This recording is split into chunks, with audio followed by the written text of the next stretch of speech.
आप देख रहे हैं सेल्फ शिक्षा, जहां शिक्षा बनती है आत्मनिर्भरता की पहचान।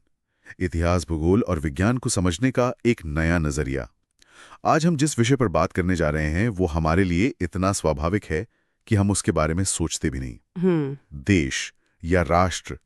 लेकिन क्या हो अगर मैं कहूं कि ये विचार कि कोई भारतीय है, कोई फ्रांसीसी है या कोई जर्मन, ये हमेशा से था ही नहीं। हाँ, हमेशा से मौजूद नहीं था। यूरोप का नक्शा जो आज हम देखते हैं वो कुछ सदियों पहले पहचाना भी नहीं जा सकता था। तो सवाल ये है कि ये विचार आया कहां से और कैसे? कैसे लोगों ने अपने राजा या साम्राज्य के प्रति वफादारी छोड़कर एक राष्ट्र के नाम पर जीना मरना सीख लिया। आज हम इसी विचार की, कह सकते हैं, जन्म कुंडली खंगालेंगे। और ये सिर्फ नक्शे बदलने की कहानी नहीं है, ये असल में लोगों के दिमाग में एक नया सॉफ्टवेयर इंस्टॉल करने की कहानी है। अच्छा। पहले का सॉफ्टवेयर था राजा ही राज्य है, आपकी पहचान आपके शासक से थी। लेकिन राष्ट्रवाद का नया सॉफ्टवेयर कहता था नहीं, हम मतलब एक जैसी भाषा, संस्कृति और इतिहास वाले लोग ही राष्ट्र हैं। ये इतना क्रांतिकारी विचार था कि इसने सदियों पुराने साम्राज्यों की नींव हिलाकर रख दी। तो चलिए शुरू करते हैं उस यूरोप से जहां ये नया सॉफ्टवेयर लिखा जाना शुरू हुआ। कल्पना कीजिए, कोई एक जर्मनी नहीं, कोई एक इटली नहीं, कुछ भी नहीं, बस छोटे बड़े राज्य, रजवाड़े और हैब्सबर्ग जैसे विशाल साम्राज्य जिनके अंदर दर्जनों अलग अलग भाषाएं और संस्कृतियां थीं। बिल्कुल। एक ही राजा के नीचे कोई जर्मन बोल रहा है, कोई हंगेरियन, कोई इतालवी। उनकी एकमात्र कड़ी उनका शासक था। और यहीं पर 1789 में फ्रांसीसी क्रांति एक धमाके की तरह आती है। हाँ, स्वतंत्रता, समानता, बंधुत्व के नारे। ये सिर्फ नारे नहीं थे, ये एक ऐलान थे। ऐलान किस बात का? ऐलान कि अब सत्ता किसी राजा को ईश्वर से नहीं मिलेगी, बल्कि वो देश के नागरिकों से आएगी। पहली बार ला पात्रे यानी पितृभूमि और ल सितोयें यानी नागरिक जैसे शब्दों का इस्तेमाल हुआ। अच्छा। ये सिर्फ शब्द नहीं थे, ये एक नया रिश्ता बना रहे थे लोगों का उनकी जमीन के साथ। मतलब अब आप राजा की प्रजा नहीं बल्कि देश के नागरिक हैं और देश आपका है। ये तो बहुत बड़ा बदलाव था। बहुत बड़ा। तिरंगा झंडा, राष्ट्र के नाम पर ली जाने वाली शपथें, ये सब इसी नए ब्रांड को बनाने की कोशिश थी जिसे फ्रांस कहते हैं। लेकिन एक विचार को सिर्फ एक देश में रखना मुश्किल है ना? बिल्कुल। और इस विचार को पूरे यूरोप में फैलाने का काम किया एक ऐसे शख्स ने जो खुद क्रांति का बेटा भी था और एक तरह से उसका हत्यारा भी। Napoleon Bonaparte. हाँ, नेपोलियन। उसने फ्रांस में लोकतंत्र को खत्म करके खुद को सम्राट घोषित कर दिया। लेकिन वो जहां भी गया अपनी तलवार की नोक पर क्रांति के कुछ विचार अपने साथ ले गया। यहाँ एक बहुत दिलचस्प विरोधाभास है।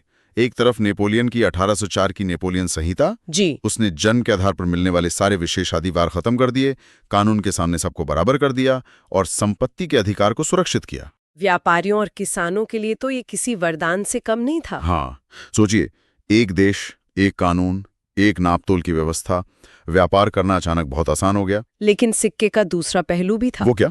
ये सुधार फ्रांसीसी कब्जे वाली सेनाओं के साथ आए थे।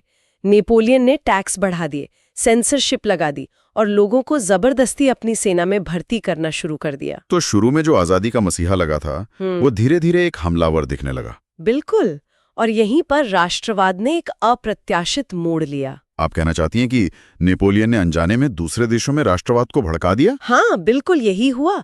जब स्पेन, प्रशा या इटली के लोगों ने फ्रांसीसी सेना को अपने ऊपर शासन करते देखा तो उन्हें पहली बार अपनी साझा पहचान का एहसास हुआ कि हम इन फ्रांसीसियों से अलग हैं। सही कहा।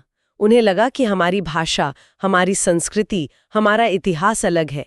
नेपोलियन के खिलाफ नफरत ने उन्हें एक होने का कारण दे दिया।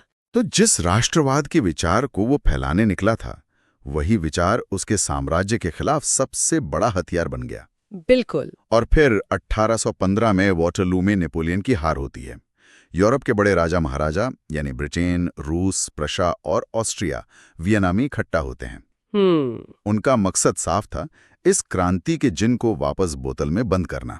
हाँ, इसे वियना कांग्रेस कहते हैं और इसकी मेजबानी कर रहे थे ऑस्ट्रिया के चांसलर ड्यूक मैटरनिक, जो बदलाव के नाम से ही चिढ़ते थे। हाँ, उनका मानना था कि जब फ्रांस को छींक आती है तो पूरे यूरोप को जुकाम हो जाता है। हाँ, इसलिए उनका एकमात्र लक्ष्य था क्रांति से पहले वाली राजशाही व्यवस्था को वापस लाना। उन्होंने फ्रांस में पुराने राजवंश को फिर गद्दी पे बिठा दिया, फ्रांस की सीमाओं को छोटा कर दिया। और यूरोप का नक्शा फिर से अपनी सहूलियत के हिसाब से बना लिया। लेकिन क्या इतिहास के पहिए को सच में पीछे घुमाया जा सकता है? नहीं। क्या आप लोगों के दिमाग से आजादी और राष्ट्र का विचार निकाल सकते हैं एक बार जब वो वहां घर कर चुका हो? यही सबसे बड़ा सवाल था और इसका जवाब था नहीं।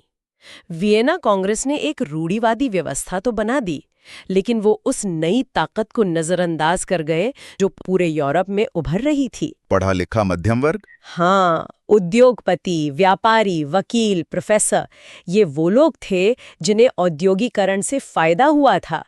इनके पास पैसा था, शिक्षा थी और अब ये राजनीतिक अधिकार भी चाहते थे। और इनके लिए राष्ट्रवाद का मतलब सिर्फ सांस्कृतिक पहचान नहीं था, इसका एक आर्थिक मतलब भी था। बिल्कुल। सोचिए, एक व्यापारी को जर्मनी के एक हिस्से से दूसरे हिस्से में जाने के लिए 11 कस्टम बैरियर पार करने पड़ते थे। और हर बार लगभग 5% टैक्स देना पड़ता था। हर राज्य की अपनी अलग मुद्रा, अपने अलग नापतोल के तरीके। ये व्यापार के लिए एक दुस्वप्न था। तो एक एकीकृत राष्ट्र राज्य जहां एक ही मुद्रा और एक ही कानून हो, उनकी आर्थिक तरक्की के लिए जरूरी था। इसीलिए इस मध्यम वर्ग के लिए उदारवाद और राष्ट्रवाद एक ही सिक्के के दो पहलू बन गए। सही कहा। वो व्यक्तिगत स्वतंत्रता चाहते थे और एक ऐसी सरकार चाहते थे जो जनता की सहमति से बने, मतलब एक संसदीय व्यवस्था।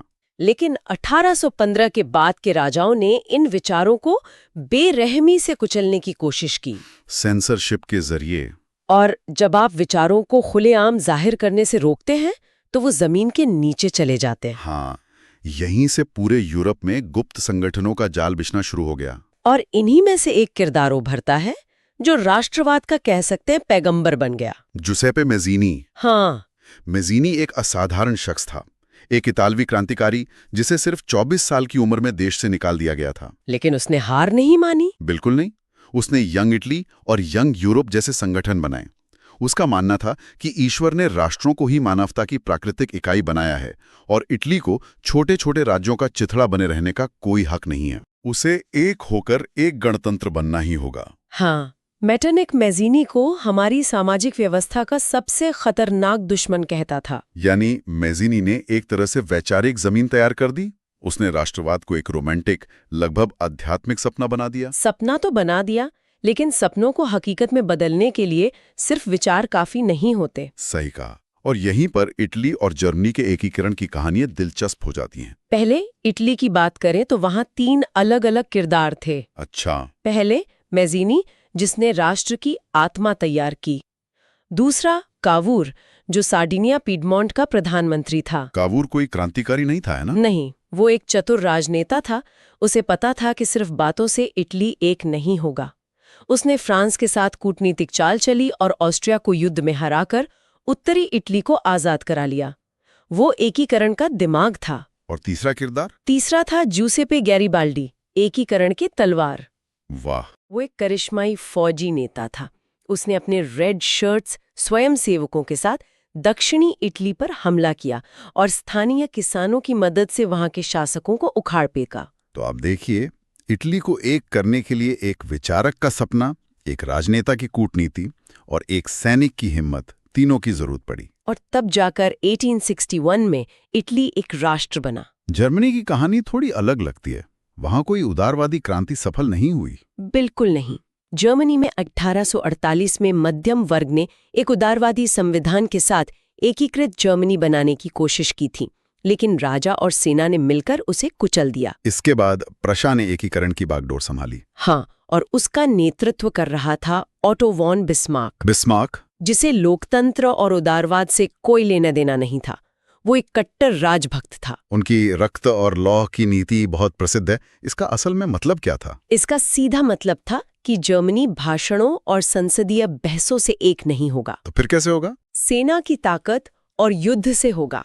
बिस्मार्क ने बड़ी चालाकी से 3 युद्ध छेड़े, डेनमार्क, ऑस्ट्रिया और फ्रांस के खिलाफ, जिन्हें वो जानता था कि वो जीत सकता है। और हर जीत के साथ दूसरे जर्मन राज्य प्रशा के साथ जुड़ते गए। हाँ, उसने राष्ट्रवाद की लहर का इस्तेमाल किया, लेकिन अपने रूढ़िवादी मकसद के लिए एक शक्तिशाली जर्मन साम्राज्य बनाने के लिए, जिसका मुखिया प्रशा का राजा हो।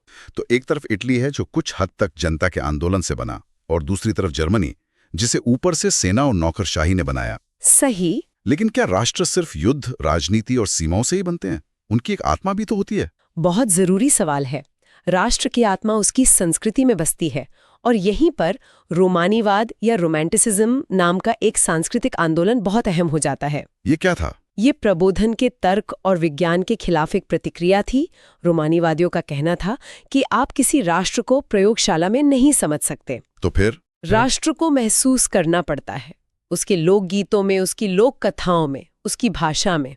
अच्छा, तो ये जो ग्रीन बंधु थे जो बच्चों के लिए परियों की कहानियां इकट्ठा करते थे, वो सिर्फ कहानियां नहीं जमा कर रहे थे, तो क्या कर रहे थे? वो एक राजनीतिक प्रोजेक्ट पर काम कर रहे थे। वो गांव-गांव जाकर पुरानी लोक कथाएं इसलिए इकट्ठा कर रहे थे ताकि वो एक साझा जर्मन संस्कृति की तस्वीर पेश कर सके। मतलब ये दिखाना था कि इन सभी अलग-अलग राज्यों में रहने वाले लोगों की आत्मा एक ही है। बिल्कुल। इसी तरह पोलैंड जब रूस के कब्जे में था, तो वहां के लोगों ने अपनी भाषा और संगीत को राष्ट्रीय प्रतिरोध का प्रतीक बना लिया। ओपेरा और लोक नृत्यों के जरिए वो अपनी पोलिश पहचान को जिंदा रखे हुए थे। और फिर राष्ट्रीय प्रतीक भी आते हैं, झंडे, राष्ट्रगान। हाँ, और राष्ट्र को एक व्यक्ति के रूप में दिखाना, खासकर एक महिला के रूप में, जैसे फ्रांस की मारियान या जर्मनी की जर्मेनिया। हाँ, ये सब राष्ट्र के अमूर्त विचार को एक ठोस भावनात्मक रूप देने का तरीका था। एक झंडे को देखकर आपके अंदर जो भावना आती है या राष्ट्रगान सुनकर जो गर्व महसूस होता है, वो किसी कानून की किताब को पढ़कर नहीं हो सकता। ये राष्ट्रवाद की मार्केटिंग थी और ये बेहद सफल रही। ये तस्वीरें लोगों को एक सामूहिक पहचान का एहसास कराती थीं, जैसे हम सब एक ही परिवार का हिस्सा हैं। तो अगर हम इस पूरी कहानी को देखें तो यूरोप में राष्ट्रवाद का उदय एक सीधी रेखा में नहीं हुआ। इसमें क्रांति की आग है, नेपोलियन जैसा विरोधाभासी किरदार है, वियना में पुराने राजाओं की साजिश है, मैज़िनी जैसे क्रांतिकारियों का सपना है, बिस्मार्क जैसी राजनीतिक हकीकत है, और कला संस्कृति का भावनात्मक गोंद भी है। इस एक विचार ने दुनिया का नक्शा ही नहीं, लोगों की आत्मा का नक्शा भी बदल दिया। बिल्कुल। और ये हमें आज के लिए एक बहुत महत्वपूर्ण सवाल पर लाके छोड़ता है। क्या सवाल? 19वीं सदी में जिस राष्ट्रवाद ने लोगों को साम्राज्यों से आज़ादी दिलाई और उन्हें एकता का एहसास कराया, उसने आगे चलकर 2 विश्व युद्धों को भी जन्म दिया। साझा संस्कृति और पहचान पर बना राष्ट्र का विचार, जिसने कभी लोगों को जोड़ा था, आज की इस जुड़ी हुई और विविध दुनिया में अक्सर टकराव का कारण भी बन जाता है। तो सवाल यह है कि जिस विचार ने आधुनिक दुनिया को बनाया, क्या वही विचार भविष्य में हमारे लिए सबसे बड़ी चुनौती भी है? ये एक ऐसा सवाल है जो इतिहास हमें आज भी सोचने के लिए देता है।